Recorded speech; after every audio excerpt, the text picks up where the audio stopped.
हमको मन की शरों की जैसे पहले खुद को जय करें। हमको मन की शक्ति देना, मन विजय करे। दूसरों की जैसे पहले खुद को जय करें। हमको मन की शक्ति देना, भेदभाव अपने दिल से साफ कर सके। दोस्तों से भूल हो तो माफ कर सके। भेदभाव अपने दिल से साफ कर सके। दोस्तों से भूल हो तो माफ कर सके। झूठ से बचे रहे, सच का दम भरे। झूठ से बचे रहे, सच का दम भरे। दूसरों की जैसे पहले खुद को जय करे। हमको मन की शक्ति देना, मन विजय करे। दूसरों की जैसे पहले खुद को जय करे। देना मुश्किलें पड़े तो हम पे इतना कर्म कर। साथ दे तो धर्म का, चले तो धर्म पर। मुश्किलें पड़े तो हम पे इतना कर्म कर। साथ दे तो धर्म का, चले तो धर्म पर। खुद पे हौसला रहे, बदी से ना डरे। खुद पे हौसला रहे, बदी से ना डरे। दूसरों की जैसे पहले खुद को जय करे। हमको मन की शक्ति देना, मन विजय करे। दूसरों की जैसे पहले खुद को जय करे। हमको मन की शक्ति देना।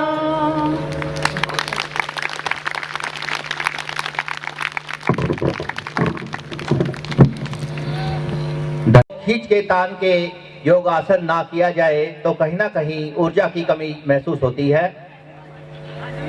योग साधना के लिए, सामूहिक योग साधना के लिए मैं पूर्वी जिले के जिला अधिकारी श्री पवन भल्ला जी से अनुरोध करूंगा कि वो आगे के आसन सामूहिक रूप से कराएं। कर पा रहा हूं, पर आप में थोड़ी उत्साह की कमी दिख रही है। थोड़ा ऊर्जान्वित हो जाए, आप भी अपने अपने आसन पर खड़े हो जाएं। ये सहारा लेकर नहीं, अपने से उठे।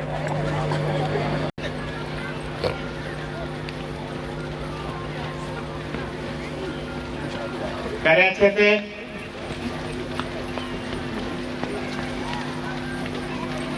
वार्म अप, अभी आपको तैयार किया जा रहा है आगे आसनों के लिए।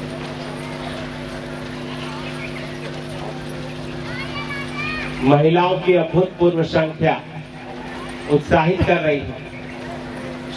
पुरुषों को भी प्रेरणा लेनी चाहिए। पुरुषों के पीछे भी महिलाएं हैं, इस साइड तो है ही है, आपके पीछे भी आधे के बाद फिर महिला।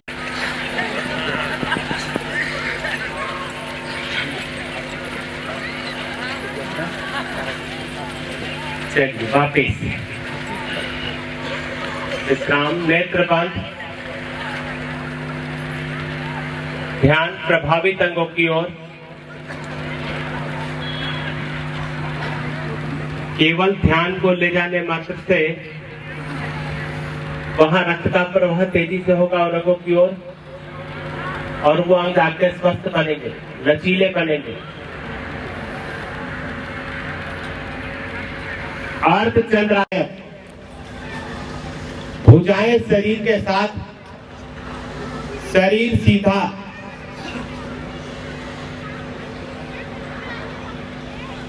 दोनों भुजाओं को तानते हुए ऊपर की ओर लाए। खिंची हुई भुजा धीरे धीरे आए, भुजबली कान के पीछे श्वास भरे भुजाओं को ताने, हथेलियां आपस में मिल जाए जैसे आप नमस्कार करते हैं, और श्वास भरे भुजाओं को ताने, लंबाई से, कंधों से, कमर से, श्वास रोकते हुए बगल से दाईं ओर झुके, थोड़ा झुके ताकि कोहनी कलाई सीधी रहे, हथेलियां ना खुले। सामान्य श्वास में कुछ लोग पीछे से अपने अंगूठों को फंसा रखे हैं ना, पांचों उंगलियां बिल्कुल सीधी होंगी, कोई एक दूसरे से फंसी हुई नहीं होंगी। मैं थकाऊं, धीरे धीरे वापस मध्य में आए, पुनः श्वास भरे, भुजा ताने, श्वास रोकते हुए मध्य में आए, भुजा बगल से वापस, हथेलियां पलटते,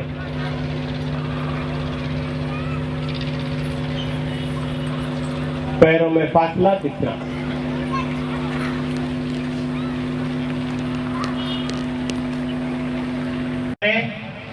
दाएं पैर को ऊपर उठाएं,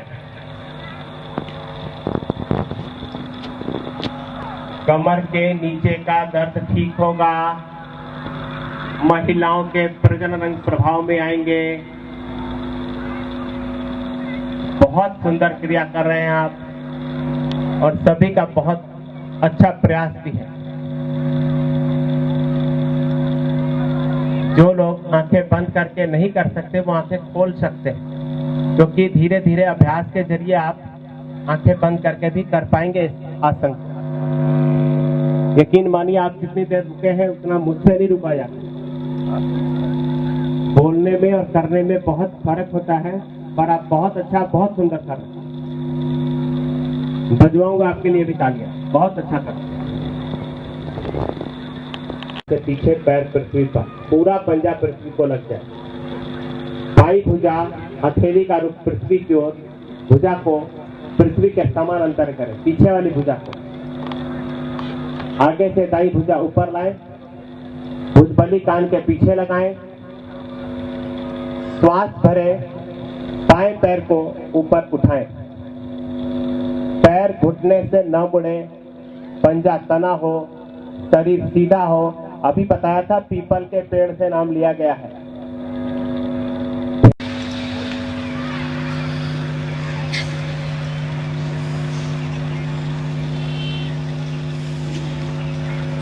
बहुत सुंदर। माननीय राठी जी चेक कर रहे हैं आपको, देख लेना, पीछे से कोई गलत कर रहा होगा उसको टोकेंगे, इसलिए अच्छा करने का प्रयास करें। बहुत धीरे धीरे वापिस अपने आसन पर लेटकर शवासन में विश्राम। चलिए बैठकर विश्राम, समय का अभाव है। दोनों पांव खोल ले, दोनों हाथ कमर के पीछे, नेत्र कोमलता से बंद, ध्यान प्रभावित अंगों की ओर।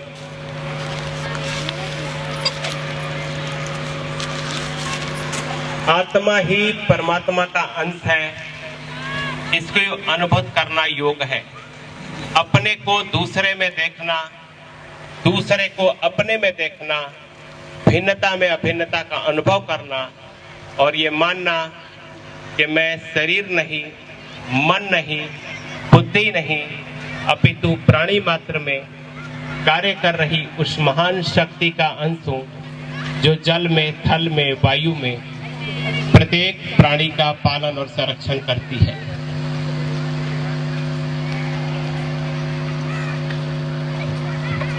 के प्रधान हैं, इन्होंने आपको कितने सुंदर आसन कराए और अपने वचनों से जो उत्तरी रोहिणी जिले के प्रधान हैं उनसे अनुरोध करता हूं।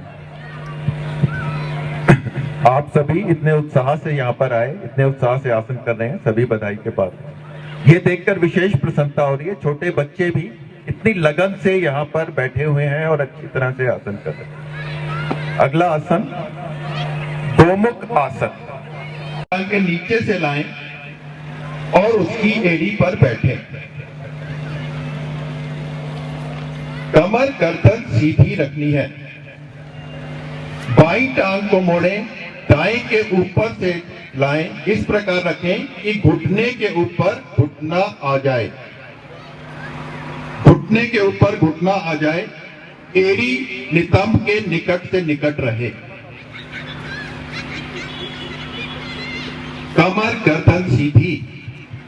बाई भुजा को ऊपर ले जाएं, थोड़ा खिंचाव दें। बाई भुजा ऊपर से, दाई भुजा नीचे से कमर के पीछे लाएं, उंगलियां आपस में फंसाएं। बाई भुजा का कंधे से लेकर कोहनी तक का भाग ऊपर की ओर सीधा रहेगा और कान से चिपका हुआ। श्वास सामान्य जाप करते रहें।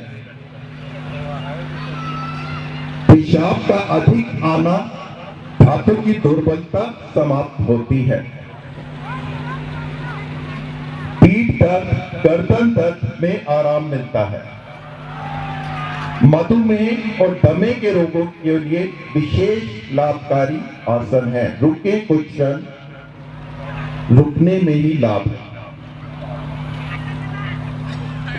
बहुत अच्छी स्थिति, सभी ने बहुत अच्छा कर रहे हैं।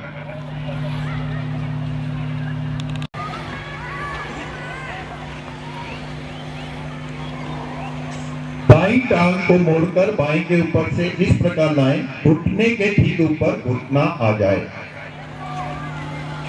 दाईं एड़ी नितंब के निकट से निकट रखनी है। दाईं भुजा ऊपर की ओर खिंचाव में लाएं। दाईं भुजा ऊपर से, बाईं भुजा नीचे से कमर के पीछे। उंगलियां आपस में फंसा लें। कमर गर्दन सीधी रखनी है। रीढ़ में खिंचाव बने आपका। जंघाएं, कटी भाग, गर्दन, कंधे सभी पुष्ट बन रहे। गर्दन सभी सीधी रखने का प्रयास करें। कुछ साधकों की गर्दन नीचे झुकी हुई है।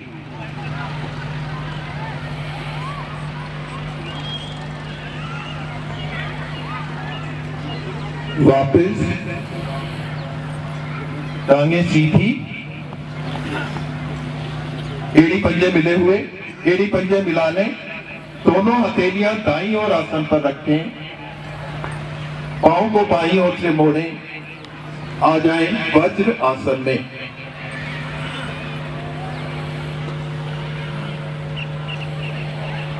पांव के अंगूठे मिले, एड़ियां खुली हुई। एड़ियों के बीच के स्थान में बैठना है। दोनों हाथ घुटनों पर, उंगलियां अंगूठे आपस में मिले हों। कमर गर्दन सीधी, आंखें बंद रहें।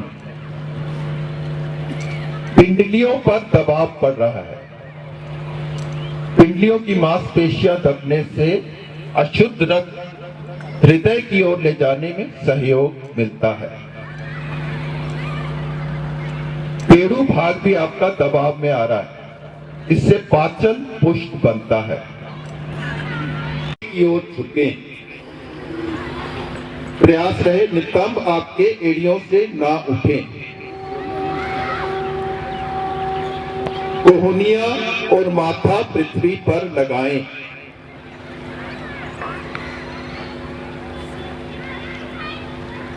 ध्यान आज्ञा चक्र यानी दोनों बाहों के बीच में मस्तिष्क के मध्य में ध्यान को केंद्रित रखें।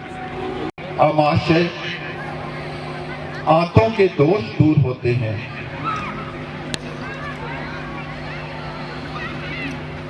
मस्तिष्क की ओर रक्त का प्रवाह हो रहा है। हमारा स्नायु मंडल पुष्ट बनता है। भावनात्मक परिवर्तन आते हैं।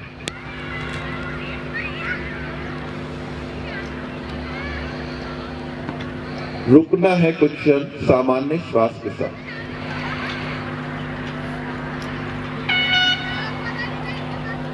भुजाओं में खिंचाव, श्वास भरते हुए धीरे धीरे ऊपर।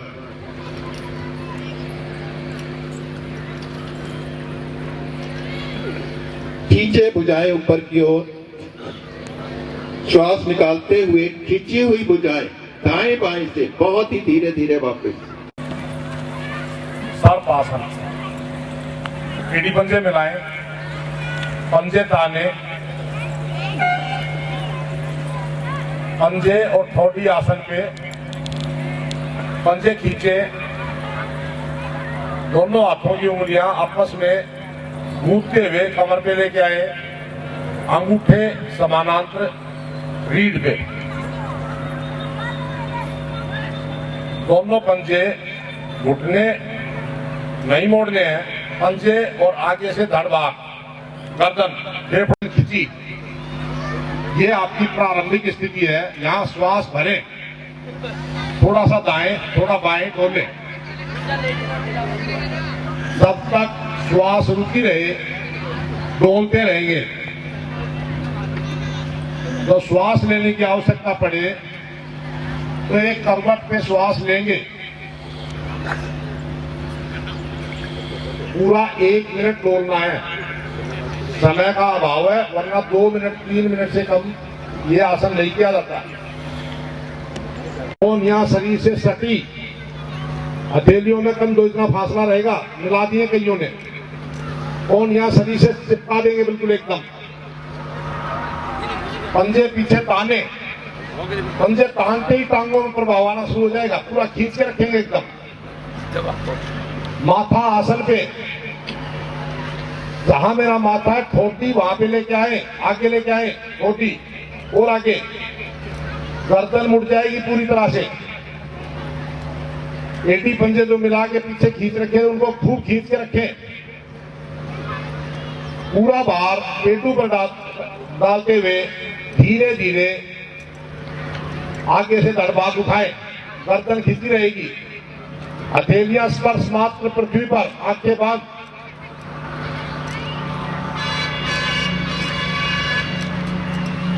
थोड़ा और उठे। नाम से भुजंग आसन बहुत अच्छा प्रभाव पड़ रहा है। बहुत अच्छी सुंदर स्थिति बनी है। एटी पंजे मिले हैं ना तो प्रभाव और ज्यादा बढ़ेगा। घुटने भी मिला देंगे और प्रभाव अच्छे ढंग से मिलता हुआ। गर्दन खींच के रखेंगे। एटी पंजे घुटने मिले और खींचे पेटू पर, आंखें बंद। बस श्वास अंदर जाए, ओम बाहर आए, गिनती। प्रभु का नाम भी संग संग।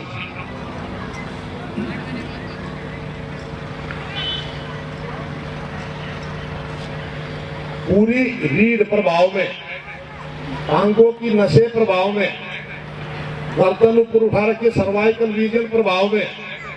लाभ प्रभाव का कोई कमी नहीं है। समय का अभाव है। मैं समय कम से कम लेता हुआ आगे माननीय राठी जी को सुनने के लिए चाहूंगा। थोड़ा सा 10 सेकंड और रुके और बहुत धीरे धीरे पहले पेट आसन पे पूरा आने दें। गर्दन पीछे मोड़ के रखेंगे। हमारे शरीर के सारे तनाव स्वतः पृथ्वी की गुरुत्वाकर्षण शक्ति अपने अंदर ले लेती है। हमारे शरीर के अंदर लौह तत्व है, वो स्वतः अपने आप पृथ्वी के आकर्षण से, उसकी गुरुत्वाकर्षण से, उसकी चुंबकीय ताकत से अपने आप तनाव हर जाते हैं।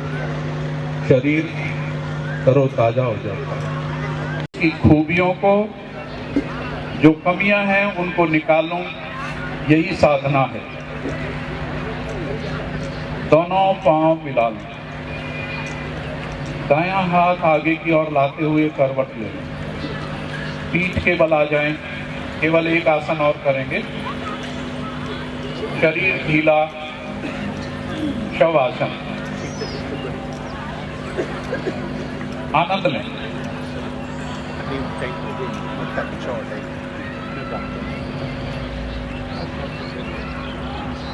पांव में फासला पीछे, पंजे दाएं बाएं लेटे हुए, हाथ कंधों पर 15 डिग्री का कोण बनाते हुए, हाथ की उंगलियां धीरे हल्की सी मुड़ी हुई, शरीर ढीला, श्वास को सामान्य करें, गहरा लंबा करें, ईश्वर को समर्पित रखें शरीर को।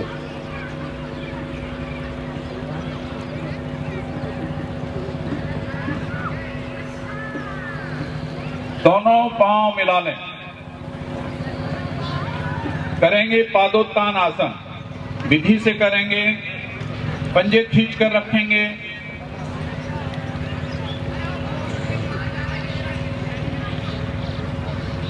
हर कोई प्रयास करेगा।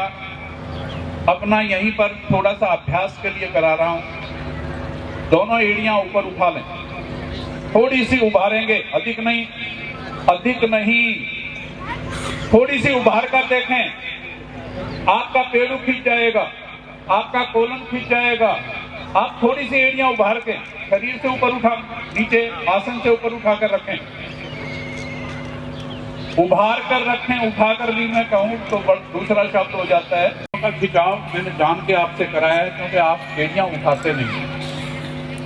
एड़ियां उठाएंगे तो कोलन, इंटेस्टाइन, पेट की मांसपेशियां, इन पर खिंचाव बनता है। जो इस बायां हाथ धीरे धीरे ऊपर लाएंगे, घुटने से पांव नहीं मुड़ेगा, इतना पांव उठे ठीक है। हाथ का सहारा नहीं दोगे उसे। पंजे को खींच कर रखेंगे, एक पैर उठाओ, हाँ ले आओ, वापस ले बताएं, धीरे वापस। जितना सहज करेंगे उतना लाभ पाएंगे। बायां पांव, दायां हाथ, धीरे लेकिन खींचकर। दाईं एड़ी हल्की सी उठाकर रखें, घुटने से पांव को मुड़ने ना दें। हाथ कंधे पर सीधा, पांव नितंब पर सीधा। श्वास भरी हुई या लेते रहें लेकिन रुकें। बहुत सुंदर क्रिया है।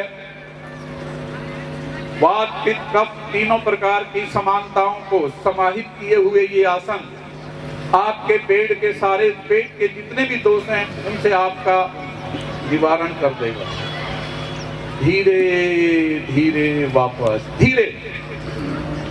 अब श्वास भरते हुए दोनों पांव धीरे उठाएंगे। एकदम चुंगे के डंडे की तरह पांव नहीं उठाएंगे, क्योंकि उसका कोई लाभ नहीं है। जितना धीरे आएंगे, आप सबसे देखेंगे कि आपका पेड़ों पर एक तनाव आता है।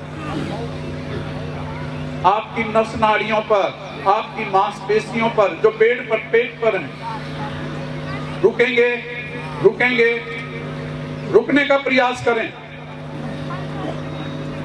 श्वास को रोक कर रुकने का प्रयास करें या लेते रहें, लेकिन घुटनों को ना मुड़ने दें, घुटनों को ना मुड़ने दें। पंजों को खींच कर रखें। बहुत सुंदर प्रयास, अब साथियों का बहुत सुंदर प्रयास। धीरे धीरे वापस। जितना धीरे आएंगे उतना लाभ पाएंगे। धीरे धीरे, बहुत ही सुंदर। कमर के दर्द नहीं बचेंगे, पिंडलियों के दर्द नहीं बचेंगे। शरीर पहले जैसी उखड़ी श्वास आती है उसको आने दें, और फिर धीरे धीरे लंबी और गहरी करते चले जाएं। उखड़ी ना रहने दें, फिर उसको आनंद लें। पूर्ण शवासन। सारे शरीर को ढीला कर लें। आती जाती श्वास को देखते रहें। उस ईश्वर को शरीर के अंदर देखें। कोई आदत ऐसी है जो मुझे रोगी बनाती है, मुझे धीरे धीरे उसको बदल देना। आनंद लें।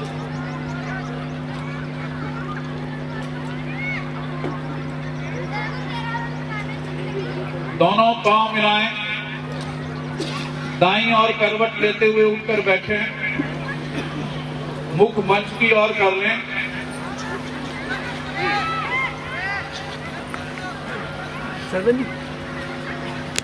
जो पद्म आसन लगा सकते हैं लगाएं। डरा ना करें। मैं आगे नहीं झुकता, क्यों? क्योंकि मेरी तो कमर दुखती है। मैं आगे नहीं झुकती क्योंकि मुझे तो सर्वाइकल है। तोड़ दें। अब पुरानी हो गई ये बात। सारा साइंस ये कहने लगा कि इन छोटी छोटी हालात हैं ये, जो ही स्ट्रेच करेगी बॉडी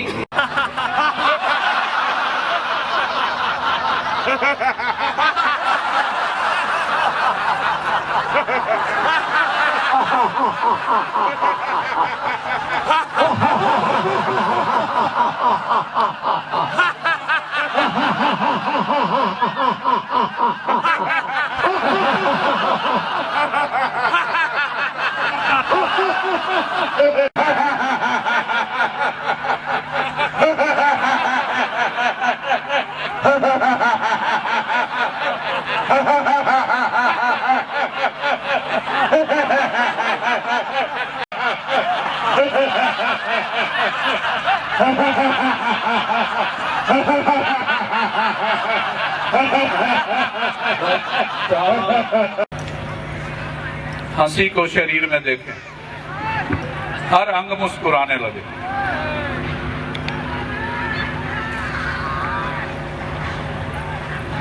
अंदर निहारें।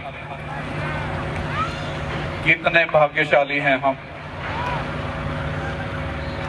जो भारतीय योग संस्थान से जुड़े हैं।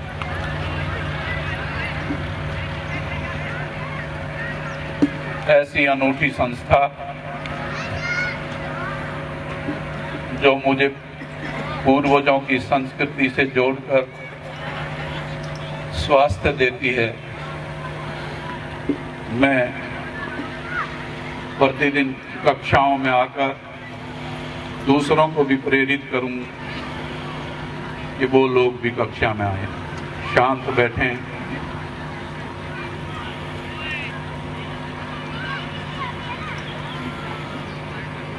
आसनों के बाद प्राणायाम। उससे पहले प्राणायाम का कोई महत्व नहीं है। 10वीं सदी श्वास पर श्वासों गति विच्छेद प्राणायाम, यानी उस आसन के कर लेने के पश्चात जो शरीर की स्थिति बनती है, तब शरीर श्वास लेने को प्राणायाम नहीं कहते। एक नाक से लो तो उससे तो क्या नुकसान, दोनों से लो और ज्यादा बढ़िया बात है। लेकिन प्राणायाम बिल्कुल भिन्न है। उस शक्ति का अपने शरीर के अंदर जितना अधिक हम प्रवेश करेंगे, जितना अधिक उसको लेने की क्षमता बढ़ाएंगे, उतना शरीर स्वस्थ होगा। मेरे शरीर के दोष निकलेंगे। लेकिन श्वास पर श्वास, पतंजलि ऋषि कहते हैं, कब उनकी गति का मैं विच्छेदन कब करने लगे? 10वीं सदी, उस आसन के बाद। उससे पहले तो दोनों नाकों से लिया करो। बहुत से करते हैं ना, उसकी मार्केटिंग करते हैं। आजकल एक अनुलोम विलोम आ गया, उसको शब्द आ गया। ऐसा नहीं है। जैसा मेरे ऋषि मुनियों ने मुझे बताया, जैसे भगवान कृष्ण ने मुझे बताया, जैसे शिव जी ने मुझे बताया, हम उसका अनुसरण करें। और यही भारतीय योग संस्थान है कि जो 8 अंगों को लेकर योग मानता है।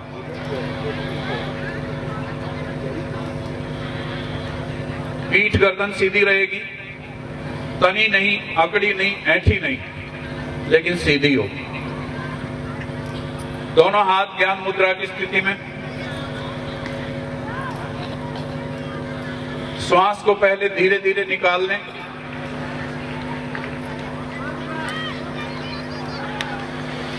अब बहुत धीरे श्वास लेंगे। 3 बातों पर मुझे ध्यान करना है। मेरा श्वास लंबा बने, जितनी मात्रा में मैं लूं उतनी मात्रा में उसका निष्कास करने की शक्ति मुझ में आए। लंबा श्वास लेंगे,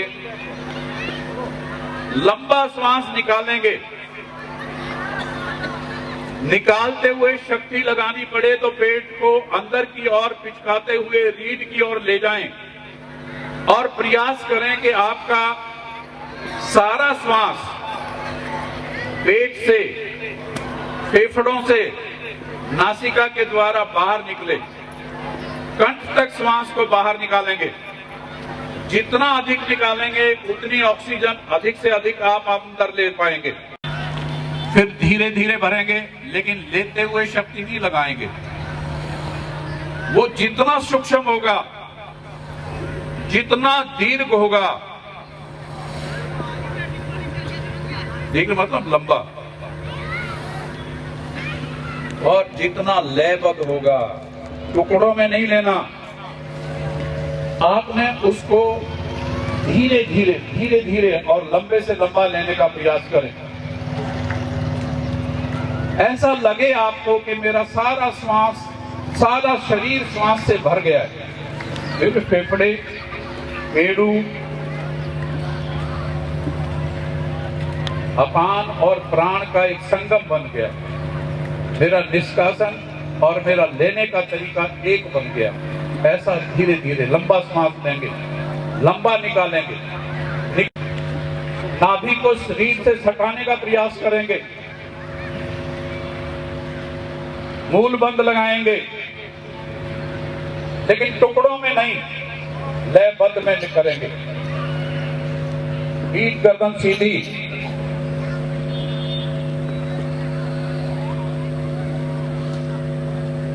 अभ्यास जारी रखें।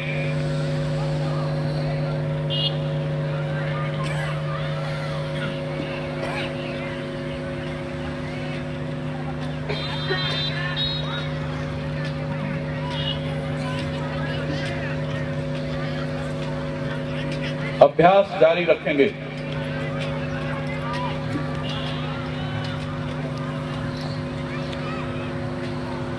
पांच तत्वों से शरीर बना है। पांचों तत्वों को समाहित लिए हुए ये प्राण की शक्ति ब्रह्मांड में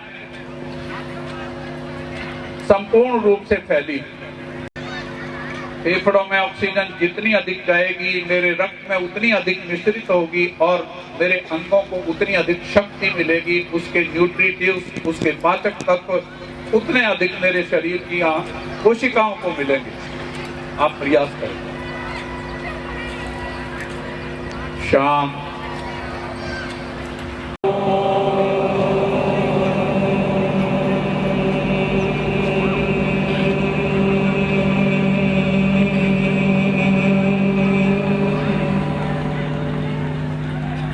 मां को लाउड करेंगे। एक बार फिर करेंगे। ओ और मां पे बराबर बराबर करेंगे। फिर मां की मात्रा को अधिक बढ़ाएंगे। मां जब बोलेंगे तो आप आवाज को धीमी कर देते हैं। नहीं, उसकी वाइब्रेशन से मेरे मस्तिष्क के सब अवयव हिलते हैं। वो शक्ति मिलती है मेरे मस्तिष्क को, वहां जागृति आती है। जरा आंखें बंद रखेंगे, आकृति बनाएंगे ओम की और त्रिकुटी स्थान पर उसको धारण करते हुए लंबा श्वास भरेंगे। फिर लेंगे एक बार ओम की ध्वनि, फिर करेंगे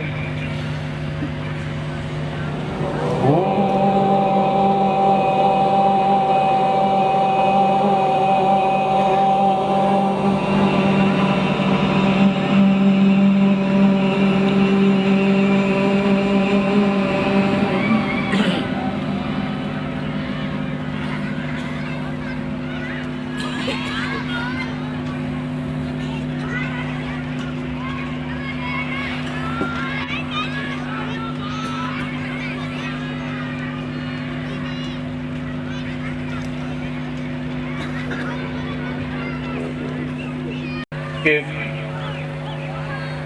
जो गृहस्थ व्यक्ति हैं, जिन पर सबसे अधिक दबाव है, बच्चों को उनको पालना है, घर उनको चलाना है, वो व्यक्ति अगर स्वस्थ है तो परिवार स्वस्थ होगा, परिवार स्वस्थ है तो समाज स्वस्थ होगा, समाज स्वस्थ है तो देश स्वस्थ होगा। इस उद्देश्य की पूर्ति के लिए भारतीय योग संस्थान पिछले करीब 55 वर्षों से इस कार्य में लगा है। ये यज्ञ है, ये एक आंदोलन है, आप सब इसमें भाग लें, क्योंकि भारत की एक जो अनोखी देन है जिसको हम योग कह रहे हैं, आज सारा विश्व इसको मानता है। भारत की इस अनूठी संस्कृति जानते हो कितनी पुरानी है? पहले कहां थी? सबसे पहले शिव जी ने, आदि गुरु, योग गुरु भगवान शिव ने सप्त ऋषियों को योग दिया था और धरा पर उतारा था। जब सूर्य, जिस दिन सूर्य दक्षिणायन होता है उत्तरायण से, वो दिन था, वो कौन सा दिन था? कौन सा? मकर संक्रांति तो उत्तरायण होता है उस दिन, जो तो दक्षिणायन से उत्तरायण होता है। लेकिन जब शिव ने धरा पर योग का अवतरित किया था, वो दिन उत्तरायण से दक्षिणायन होने लगता है सूर्य। अच्छा ये बताओ, वर्ष का सबसे बड़ा दिन कौन सा है? कौन सा सबसे बड़ा दिन? वो बड़ा दिन तो अंग्रेजों का है भाई, उसका तो नाम बड़ा है, 23 दिसंबर। सबसे बड़ा दिन जिसमें रात सबसे छोटी हो, यार इतना बता दिया फिर भी याद आओगे। 21 जून, इनको इनाम देना चाहिए भाई। कौन सा दिन है? 21 जून। आज सारा विश्व किस दिन को योग दिवस कौन सा दिन मनता है? अरे तो समझो तो सही ना, ये दिन यूं ही नहीं निश्चित हुआ है। ये भगवान शिव ने सप्त ऋषि को जब धरती पर अवतरित किया था योग की शिक्षा देकर, वो दिन था। उस दिन सूर्य दक्षिण की ओर चलने लगता है, सबसे बड़ा दिन है वो इस वर्ष का सबसे। लेकिन ये योग ऋषि मुनियों के आश्रमों तक ही रहा, और सबसे पहले आम आदमी को नहीं पता था, ना ही उसको योग्य माना जाता था, ना ही वो उसके योग्य था कि वो योग की शिक्षा ले ले। इसलिए भगवान ने उसको धरा पे तो उतार दिया, लेकिन वहां पर रखा, आश्रमों का नींव था, ऋषि मुनि करते थे। अब आगे का काम किसने किया? आज मैं जान के बातें कर रहा हूं आपसे। पहली बार योग की शिक्षा कौन था उसका शिष्य? सबसे पहला अर्जुन। भगवान कृष्ण ने अर्जुन को शिक्षा दी थी योग का, जो कुरुक्षेत्र में पहला उपदेश दिया था। तब आम जनता के लिए उन्होंने इसको कहा था कि इसको फैलाओ, उनका भाव यही था। नहीं तब तक आम शिष्य को ये शिक्षा नहीं दी जाती थी। और फिर लेकिन तब भी ये राजे महाराजाओं तक रहा, मतलब ऋषि मुनियों के आश्रमों से निकलकर राजे महाराजाओं तक तो आ गया योग। अब उससे आगे का काम किसने किया? महर्षि पतंजलि ने। उन्होंने 8 अंग बनाए ना, अष्टांग, इसको परिभाषित किया और आम जनता में फैलाने का काम किया। लेकिन फिर भी ये गुरु कहाँ रहा? गुरुकुलों में सीमित ही रहा। विद्या 8 अंग कौन से हैं योग के, जरा बताओगे? योग हो गया, ऐसा होता है क्या? है वेरी गुड। यम नियम यम क्या है? मैं ज्यादा लंबा नहीं ले रहा। यम क्या है? इस समाज में मुझे अपना जीवन कैसे जीना है? 5 यम है। क्या क्या है 5? अहिंसा, सत्य, अस्तेय, ब्रह्मचर्य, अपरिग्रह। ये 5 यम है। मुझे इस समाज में कैसे जीवन जीना है? आप चाहोगे कि कोई झूठ बोले और मैं उसके साथ रहूं? चाहोगे? कोई चोरी करे और आप उसके साथ रहो, उसे पसंद करोगे? जो व्यभिचारी हो उसके साथ रहना पसंद करोगे? इसलिए पहले समाज में, क्योंकि मैं एक सामाजिक प्राणी हूं, मुझे इसी से रहना है, अकेले नहीं जी पाते हम। तो इस समाज के कुछ नियम है, आप सबको उनका अनुसरण करना है ताकि एक स्वस्थ समाज बने। सबसे पहले अब नियम लिया। दूसरा नियम, नियम क्या है?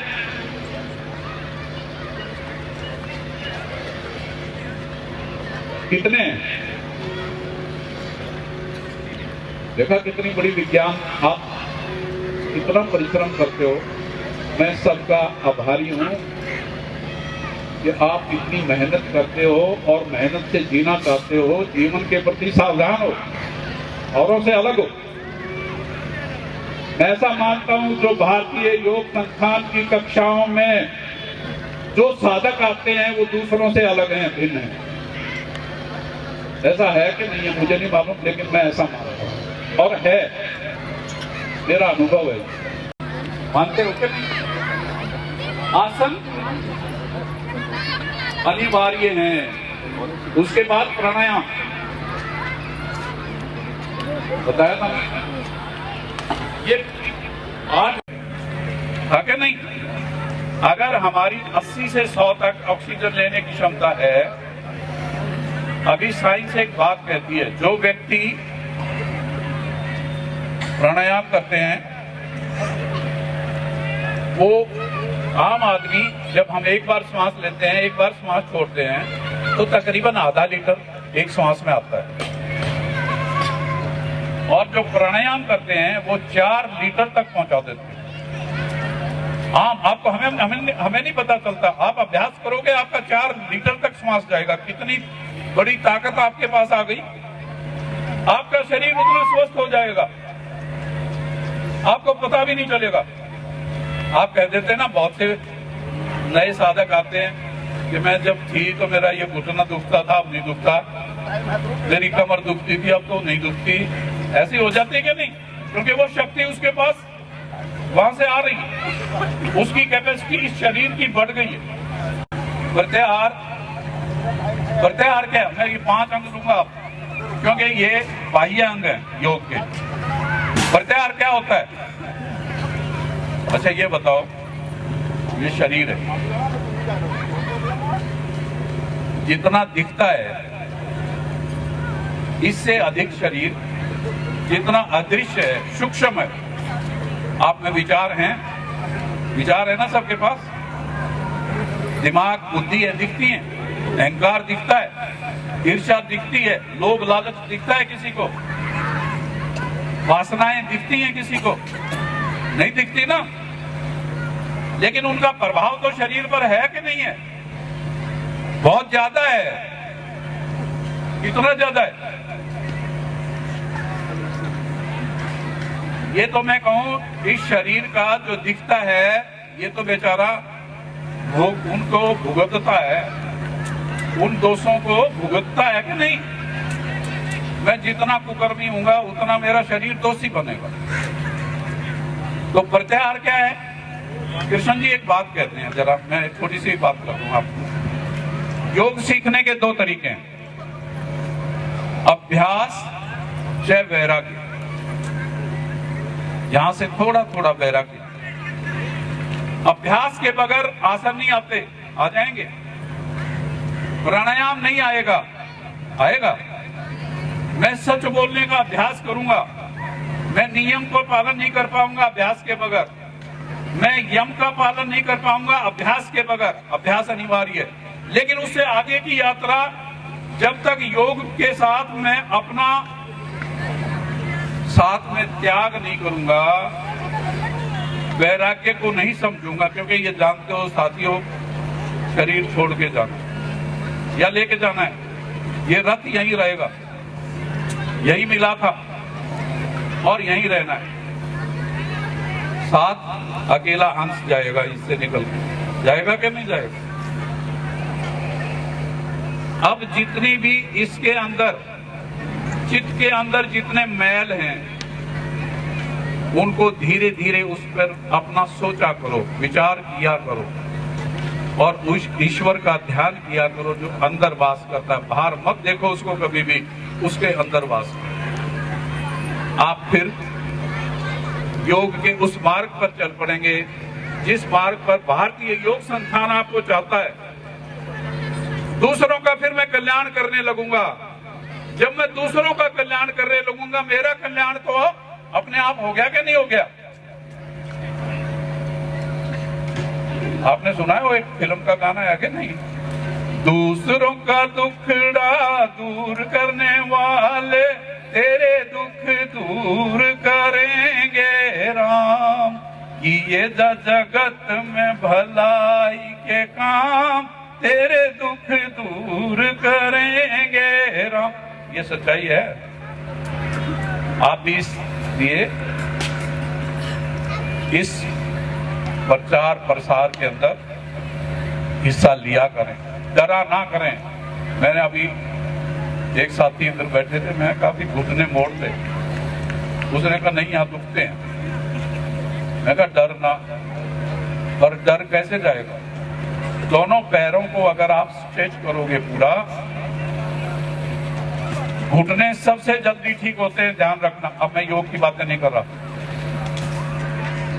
मैं इससे होने वाले फायदों की बात करूंगा। मैं अनुभव पे कह रहा हूं ये सारी बात। अगर आप बैठकर दोनों पंजों को यूं खींचोगे, और ये अनुभव आपके अंदर भी बैठे होंगे लोग जिनको खुद हुए होंगे, फिर पंजों को अपनी ओर दबाओ। जितनी इलास्टिसिटी बनेगी, जितना लचीलापन आएगा नसों के अंदर, मांसपेशियों के अंदर। घुटना कभी हड्डी का दोष नहीं है, ध्यान रखना। घुटना अगर कोई एक्सीडेंट हुआ है तो हड्डी का दोष आएगा, लेकिन कई बार अब तो क्या होने लगा है कि आदमी टेढ़ा टेढ़ा चलने लगता है कि नहीं। ये जितने ये दोष हैं, ये या तो मेरे लिगामेंट हैं, या मेरी नस नाड़ियां हैं, या मेरी मांसपेशियां हैं, या मेरे कार्टिलेज हैं, या मेरे टेंडन हैं, और ये हड्डियां नहीं है कोई सा भी। इनके लिए कैल्शियम नहीं चाहिए, लेकिन क्या चाहिए इसके लिए। ऐसे ही जब मेरी कमर के दोष आते हैं, मेरी रीढ़ बैक दुखने लगती है, मैं आपको बताता हूं कि जब भी पित्त और वात बढ़ेंगे पेट के अंदर, जब इस पेट का प्रेशर इस कमर पे पड़ेगा, इस कमर में दर्द आते हैं। सर्वाइकल को मैं कभी सर्वाइकल नहीं मानता। मैंने ये देखा है, जैसे ही मेरी गॉल ब्लैडर के अंदर रिसाव तेज होने लगेगा, मेरे लीवर से बाइल जब ज्यादा बढ़ने लगेगी, ये दाईं तरफ के हिस्से खराब होने लगेंगे, पीछे से जो स्कैपुला है ना नीचे, और यहाँ डॉक्टर कहेगा, क्या कहेगा, सर्वाइकल हो गया जी। वही सर्वाइकल नहीं होता, इसको यहाँ से रिलीज कराओ, ये फिट होते शुरू हो जाते। ये जितने भी फ्रोजन शोल्डर है, हाथ नहीं उठता जी मेरा, तो मेरी कलाई नहीं मुड़ पा रही, मैं मुट्ठी नहीं बंद कर पा रही, बहुत से तो कंघी नहीं कर पाते। ऐसा होता है कि नहीं होता। लेकिन बहुत मामूली मामूली बातें, आप डरा मत करो, बहुत शक्ति के आप मालिक हो। जितने साधक साधिकाएं हैं भारतीय योग शिक्षक की क्लास में आती हैं, मैं सच बता रहा हूं, लेकिन डर की जो रेखाएं हैं, इनको धीरे धीरे तोड़ो। लेकिन सुधार भी करोगे। किस चीज में सुधार करना है? आदतों में। आदतें क्या हैं? सबसे बड़ी आदत है भोजन। सबसे बड़ी आदत। आपका दोस्त नहीं है, मैं भी उसका भागीदार हूं। ये नहीं करेंगे आप ही। मैं दूध बहुत पीता था, फिर मैंने धीरे धीरे रियलाइज किया कि मतलब दूध से ही गड़बड़ हो रही है। क्योंकि फिर अब हमने पढ़ा कि भी धीरे धीरे जब हम बड़े हो जाते हैं तो हमें प्रोटीन की मात्रा रिड्यूस करनी चाहिए बॉडी में, है कि नहीं?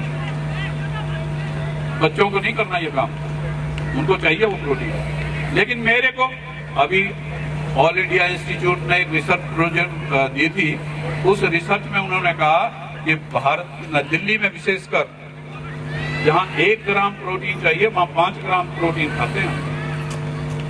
और प्रोटीन जो है वो बॉडी अपने अंदर देखो फैट को स्टोर कर लेगी,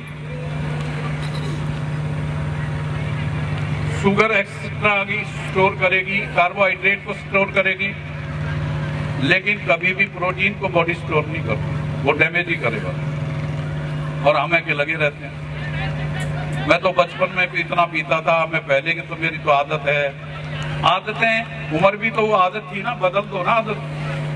ईश्वर सब कुछ बदलता है, जरा देखो। किसी भोजन को ये ना सोचा करो कि इसके बगैर मेरा गुजारा नहीं होगा। इस कायनात को समझो, इस ईश्वर की प्रकृति को समझो। बदल देता है कि नहीं? हर 2 महीने में हर सब्जी बदल जाती है, पेड़ पौधे बदल जाते हैं, फूल पत्तियां बदल जाती हैं, प्रकृति बदल जाती है सारी। आप भी अपने भोजन को बदलते चले जाओ। आज एक बात बताओ, किसी ने शुगर वाला मान लिया, ऐसे मेरे पास आते हैं, मैं वो उदाहरण दे रहा हूं आपको। एक व्यक्ति आए, वो कहता है मैं प्रतिदिन 1 कप करेले का जूस पीता हूं, शुगर है। कितने साल हो गए? 12-13 साल हो गए। मैंने कहा गई शुगर? कि नहीं, वो तो यही है। तो मैं क्यों कड़वा मुंह करता सवेरे? फायदा हुआ क्या? डॉक्टर एक बात कह देगा आपको, घुटना दुखता है, आपने मान लिया, कहा कि घुटना दुखता है, डॉक्टर कहेगा गैप आ गया, बस इतनी ही बात बहुत है उसकी। वो गैप, कमर में गैप आ गया। अरे जोड़ में गैप नहीं आएगा तो कहाँ गैप आएगा बताओ? अगर ईश्वर सीधी हड्डी कर देगा तो काम हो जाएगा क्या? उससे पूछो तेरे जोड़ में नहीं है क्या? हम यूं सोच लेते हैं। आप अपनी बुद्धि का देखो, बुद्धि युक्ते जहाति उभे सुकृत दुष्कृते तस्मात योगाय योजस्व योगे कर्म शिव कौशलम। कृष्ण जी क्या कह रहे हैं? बुद्धि युक्ते, पहले साधक को एक बात तो ये करो, अपने शरीर को समझने का प्रयास करना चाहिए कि मैं कौन सी चीज को कुचल पैदा करती है। वो है मेरे दोस्त, मतलब मेरे अंदर दोष लाने वाले। अगर जो चीज नहीं पचेगी शरीर में, वो क्या करेगी? दोष पैदा करेगी कि नहीं करेगी? जो चीज नहीं पचेगी वो कुपचन क्या करेगी? दोष पैदा करेगी। आप सबसे पहले उसे आइडेंटिफाई करो। इसकी चट देखो, हर शरीर अलग अलग, हर शरीर अलग अलग है, हर एक के परिवार की स्थिति अलग अलग है, हर एक की कार्य प्रणाली अलग अलग है। आप अपने को समझने का प्रयास करो, ये साधना है। आप कौन सी चीज आपको भाती है, कौन सी चीज आपको पूरी रहती है, आप खुद देखो उस बात की। आवश्यकता के अनुसार 2 ना खाकर मैं आधी ही खाऊं, ठीक है? आप खुद देखोगे, लेकिन उसे खाना जरूर है। क्योंकि मूली आजकल तो पता है क्या होने लगा है,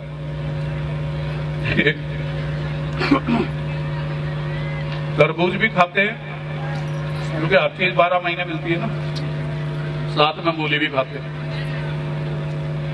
अब जरा सोच के देखो, तरबूज कब का है? गर्मी में आना चाहिए ना, और हम कब खाते हैं? और मूली सर्दियों की है, लेकिन उसे क्या कहेंगे?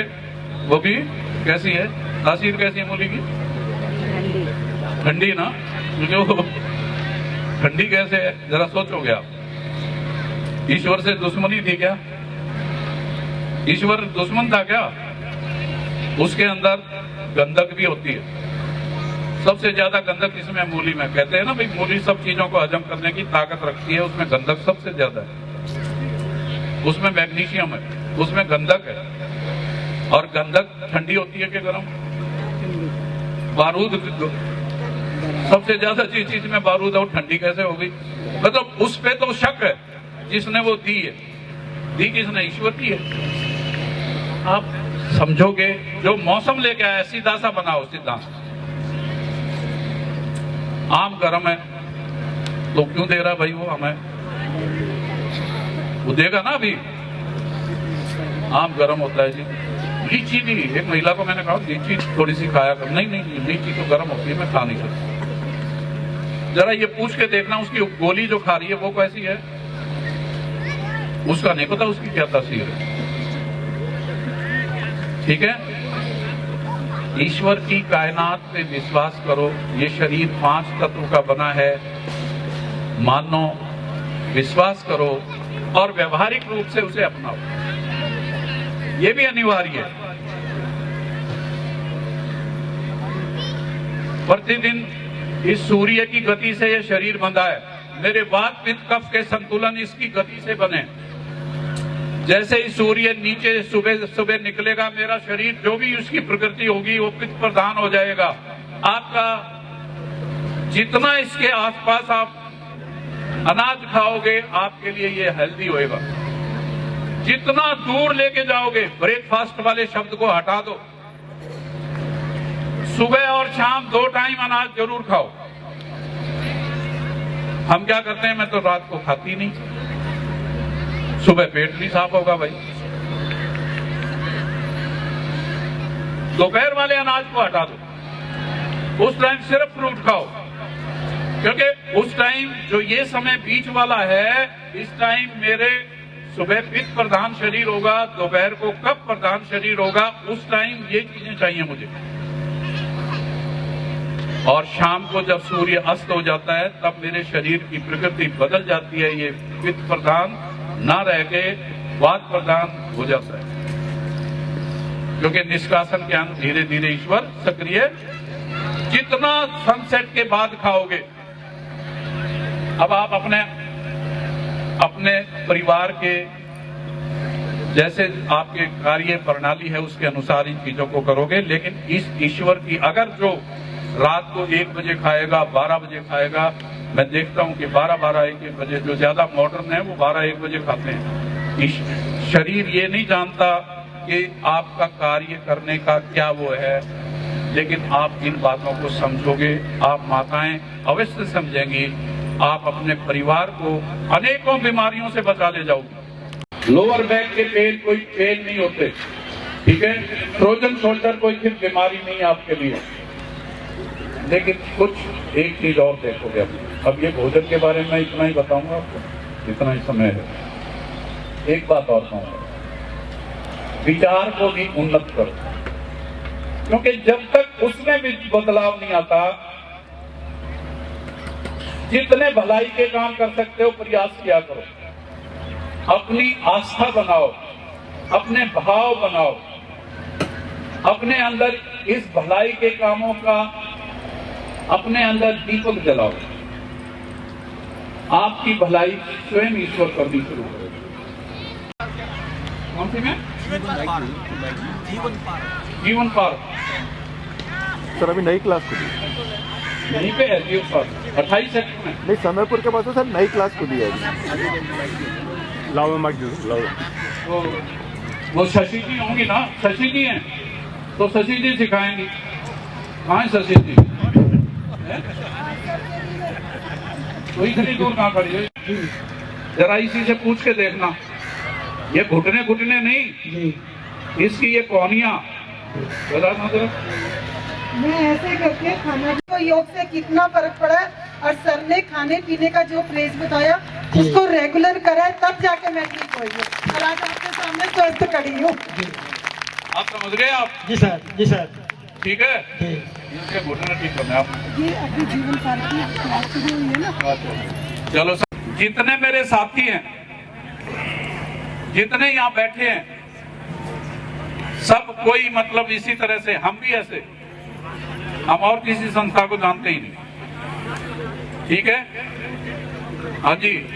हमारी नहीं, शुगर जो है मात्र एक मेटाबॉलिक सिंड्रोम बनता है बॉडी में, यानी पाचन खराब होता है, उसको शुगर बोलते हैं। वो ये नहीं है कि मैंने गुड़ ज्यादा खाया तो शुगर आई है, या चीनी ज्यादा खाती हूँ तो आई है। आप अपने पाचन को ठीक करो, आपको दो बातें नहीं आएंगी। एक थायराइड भी कुपोषण है। आप समझोगी महिलाओं में, क्योंकि ये हार्मोन के इम्बैलेंस करती है, लेकिन सबसे पहले पाचन खराब होता है। शुगर वाले को भी यही है, थायराइड दोनों में आ रहा है, लेकिन महिलाओं में अधिक है। महिलाओं में अधिक है क्योंकि महिलाओं में हार्मोन का बहुत बड़ा रोल है। अब मैं आपको ये बता दूं, महिलाओं में दूसरा जो अब आ रहा है, हाँ बिल्कुल नहीं, डॉक्टर सीधा कहता है ना ऑपरेशन कराओ, यूट्रस ही निकाल दो, नहीं बिल्कुल नहीं।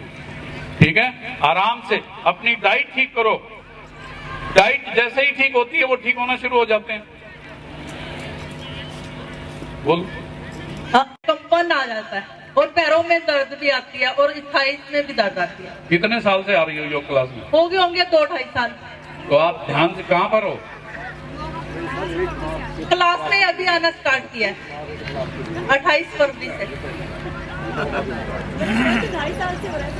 अच्छा, दर्द 2.5 साल से है? हाँ, लेकिन योगा अभी स्टार्ट किया। अभी से स्टार्ट किया ना। अब आप एक काम करना, अभी ठीक है, जो बच गया फिर आप हमारे पास आ जाना, हम आपका ठीक करें। ठीक है, 90% तो वैसे ही ठीक हो जाओगी। क्या जानकारी चाहिए पेट के बारे में बताओ? पे के बारे में, जैसे जूस हो गया, मट्ठे को कब पीना चाहिए, दूध मिट्ठे के साथ पीना चाहिए, इस तरह की थोड़ी सी जानकारी। पेट की नहीं ना, फिर भोजन की बोलो आप। पे अच्छा, पेयजल की बात नहीं कर रहे, तो मैंने सोचा पेट की। हाँ, अनिवार्य रूप से चाहे गर्मी हो चाहे सर्दी हो, ये ना सोचा करो सर्दी हो गई प्यास नहीं लगती। आप आदत बनाओ,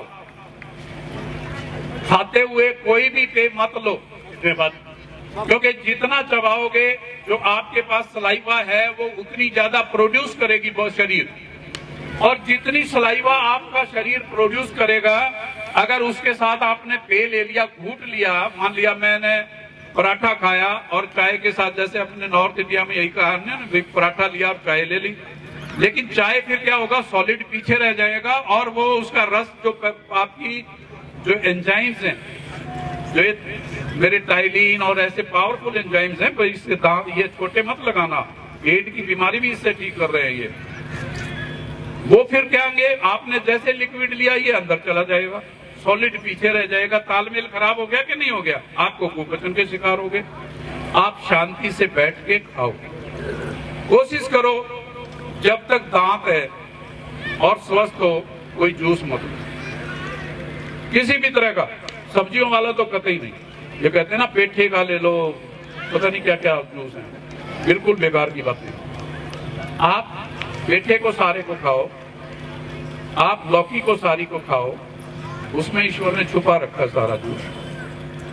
आप कोशिश करोगे जितना फॉक खाओगे, जितना रेशा खाओगे, जितना मतलब ये चीजें खाओगे, उतना पेट साफ भी करेगा वो।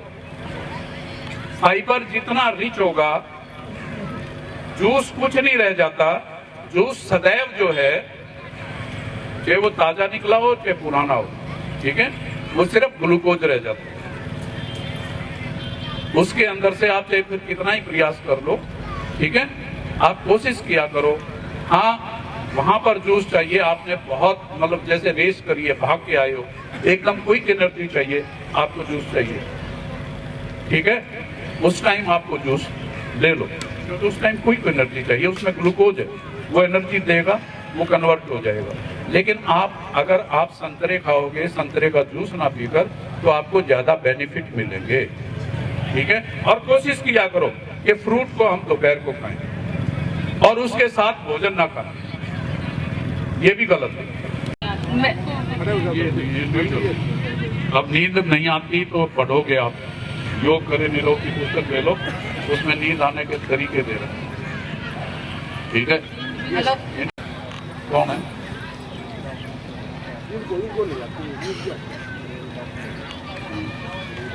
वैसे नहीं, मानसिक रूप से देखो, नींद जो है मानसिक रूप से मजबूत बनोगे। अब नींद कौन थे जिसको नहीं आती थी? आपको थी ना? आप खड़े होना जरा। तो अब जरा आंख निकाल दी तो इसका हाल दूसरा हो जाएगा, मानते हो कि नहीं? क्योंकि विचार बदल जाएंगे। विचार का इस शरीर पर एकदम प्रभाव आता है। अगर मैंने शब्द ही है ना, वैसे मैंने मान लिया मैंने किसी को गाली दे दी, आप रिएक्शन समझ सकते हो ना उसका, वो मरने कटने के लिए तैयार हो जाता है। आप विचार को समझोगे, उसकी शक्ति को।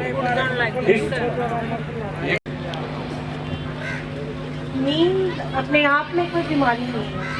नींद रिएक्शन है आपके दूसरे आपके विचारों का या आपका उसका प्रिकर्शन है। जैसे आप बताओ, आपको नींद नहीं आती? जैसे मुझे नींद नहीं है। मेरे साथ ऐसा हुआ कि मेरे हस्बैंड डॉक्टर हैं, तो उनको कोरोना के समय हाई पीक पे था, उनको कोरोना हो गया। तो उस टाइम मेरे बहुत एंजाइटी हुआ। उस एंजाइटी की वजह से एक्यूट इंसोमेनिया में चली गई थी। तो वो उस एंजाइटी की वजह से नींद, तो नींद की वजह आपको देखना होगा और अपने ध्यान को हटाना होगा। और वो ध्यान हटाने के लिए आपका प्राणायाम और मेडिटेशन बहुत ही यूजफुल है। मेरा तो 10 दिन के अंदर क्योर हो गया सिर्फ ध्यान से और प्राणायाम से। आप अपने विचार को अलग कीजिए, जो चीज आपको अच्छा लगता है अपने ध्यान को उधर लगाने की प्रयास कीजिए। बस एक बात कह रहा हूँ, विचार अलग है। शरीर में अंगों के लिए आपको त्याग देना पड़ेगा। ईश्वर को समर्पित करना सीखो। इस संसार को छोड़ के जाना है, ध्यान रखो। ये नहीं कि मैं बच्चों से भी लठम पठम हुए घूम रहा हूँ, पत्नी से भी लठम पठम हुए घूम रहा हूँ। ये अहंकार है। जब तक ये होंगे नींद नहीं आने देंगे, जब तक ये एंजाइटी होंगी।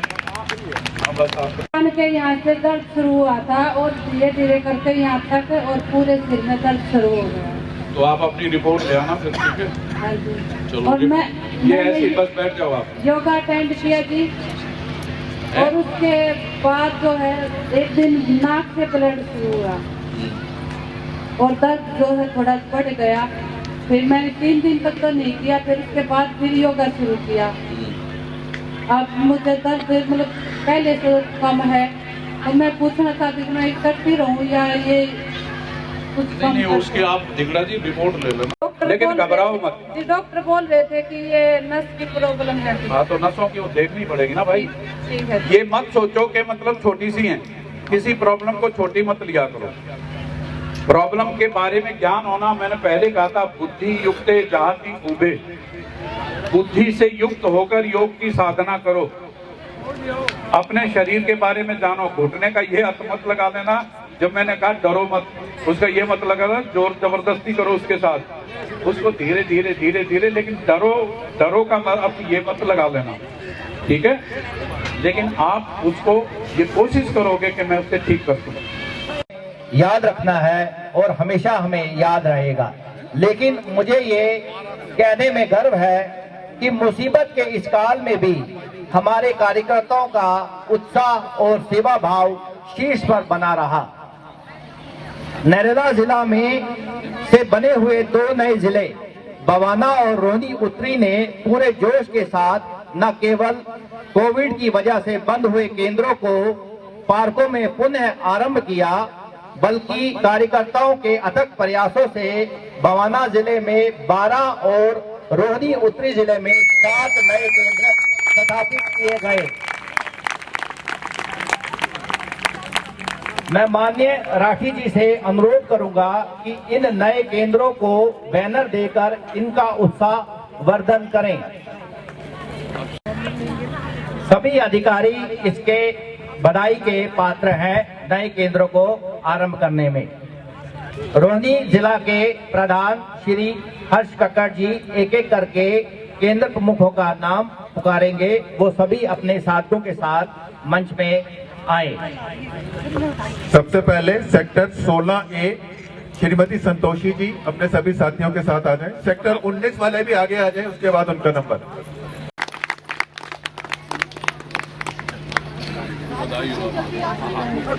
सेक्टर 19 डॉक्टर किरण जी और साथी है ना यहाँ पे?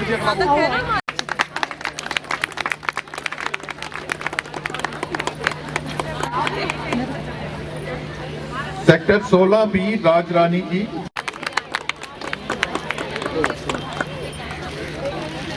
सेक्टर 17B श्रीमती रूपा जी, विजेंद्र जी सभी साथियों के साथ।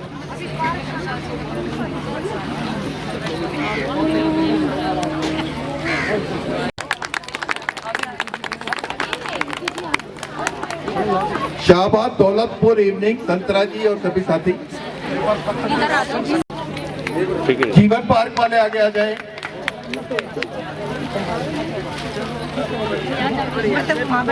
जिले के सभी अधिकारियों से अनुरोध करूंगा कि आगे आ जाए प्लीज, जल्दी एकदम।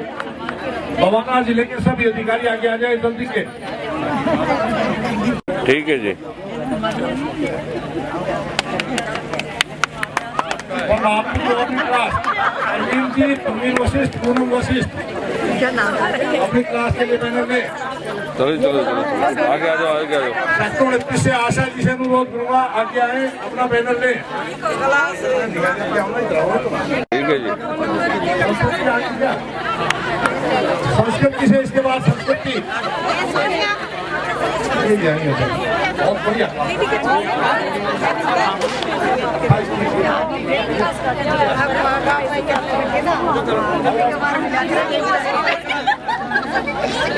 इधर से आ जाओ जी। इवनिंग मॉर्निंग दोनों आ जाए। ठीक है जी, हो गया जी।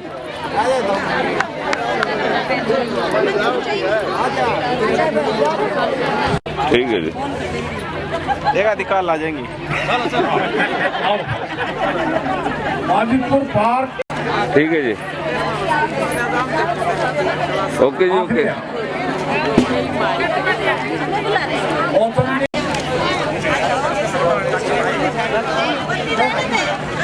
हाँ जी, सामने, इधर सामने प्लीज।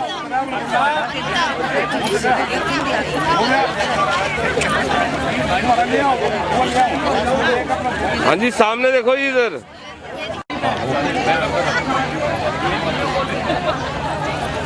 जाएंगे जरूरी और शांति पाठ भी होगा। सामग्री का स्टॉल लगा हुआ।